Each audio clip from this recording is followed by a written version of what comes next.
sociale, militante et conçue pour se développer par secteur professionnel. Et les psychologues travaillent syndicalement au quotidien avec les collègues éducateurs pour la PJJ, avec les conseillers d'insertion pour Pôle emploi et les personnels enseignants et personnels d'éducation pour l'éducation nationale.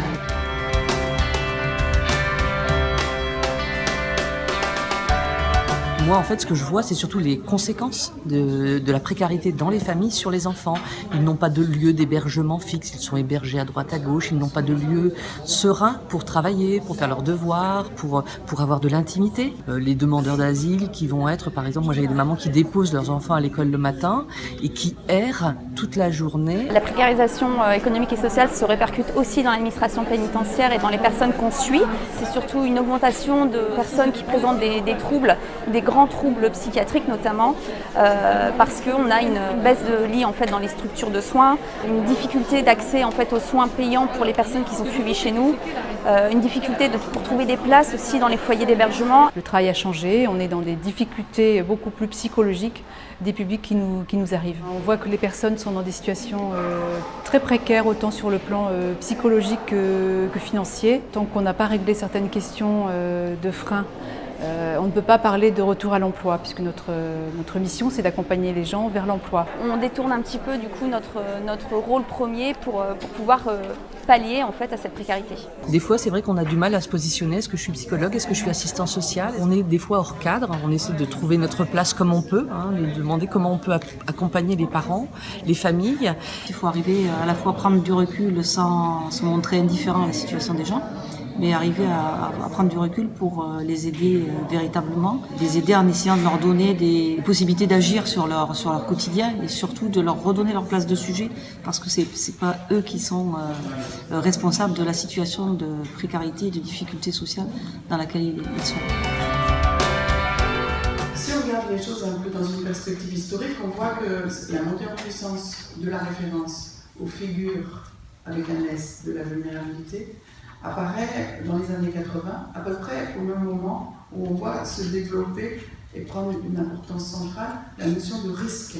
L'empathie affective, c'est la capacité de dire « je vois que tu es content, je vois que tu es triste ». L'empathie cognitive, je vois que tu es content, je vois que tu es triste et je comprends pourquoi.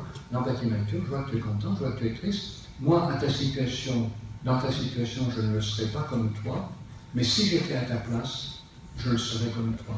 La capacité que je mets de me mettre à ta place fait que je peux m'imaginer que je le serais comme toi. Avant qu'on ait la possibilité d'être juridiquement défini comme un mineur non accompagné, il y a des critères d'évaluation qui sont très compliqués, qui sont très variables d'un département à l'autre, qui peuvent aller de quelques jours, par exemple en Savoie, au plus d'un an, par exemple à Lyon, et dans lesquels on est aux attentistes, c'est-à-dire qu'ils sont ni majeurs ni mineurs, donc rien ne se sait.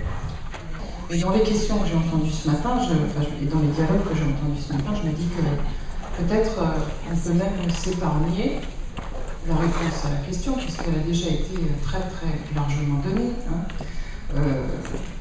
Je pense, on a entendu parler du côté des bénéficiaires, du côté des destinataires de vos activités, des troubles de l'identité, qu'elles soient sociales ou d'ailleurs, des vulnérabilités physiques et psychiques, notamment chez les chômeurs, des troubles de l'identité narrative chez les jeunes isolés, les jeunes en difficulté, le lien entre les violences sociales, l'immigration et les risques psychopathologiques graves. Je crois que la psychanalyse, c'est toujours, la psychanalyse et plus largement la clinique, c'est toujours réinventée quand elle butait sur les difficultés, avec des nouveaux publics, avec des nouvelles problématiques psychologiques. Je pense qu'il faut qu'on aussi comprenne ça comme peut-être une chance de réinventer les choses, et comme disait le prix Nobel de littérature Bob Dylan, celui qui n'est pas occupé à naître est occupé à mourir. Donc, voilà.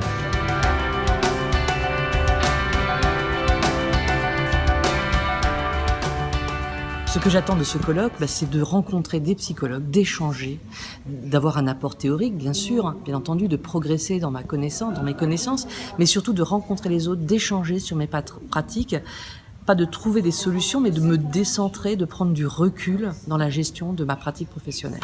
On est toujours dans la course en avant, on essaie toujours de rattraper le temps, d'essayer de répondre au plus vite. Bon là, c'est un temps, on prend le temps de réfléchir. Une réflexion sur la posture du psychologue aujourd'hui dans la société. Est-ce qu'on est sur uniquement une écoute psychologique ou est-ce qu'on est sur une tentative de régler les problèmes dans une démarche vraiment systémique? Et puis cette question de l'altruisme, de l'empathie est quand même quelque chose qui fonde un peu notre cœur de métier, nos valeurs. De toutes les manières, on ne peut pas travailler que sur l'intrapsychique uniquement. Puis surtout aussi avec les collègues de la FSU qui sont d'un grand soutien. Ça permet l'échange pour pouvoir essayer de structurer et d'asseoir un petit peu notre pratique. Ça peut aussi nous aider à articuler la pratique syndicale et la pratique professionnelle. Voilà, parce qu'on se pose des questions au niveau syndical de comment agir, puisqu'on sait bien que la précarité, la difficulté sociale, les modalités d'action, elles ne sont pas que dans une pratique professionnelle, mais aussi dans une mobilisation et des actions plus politiques. Donc c'est essayer de faire le lien entre les deux.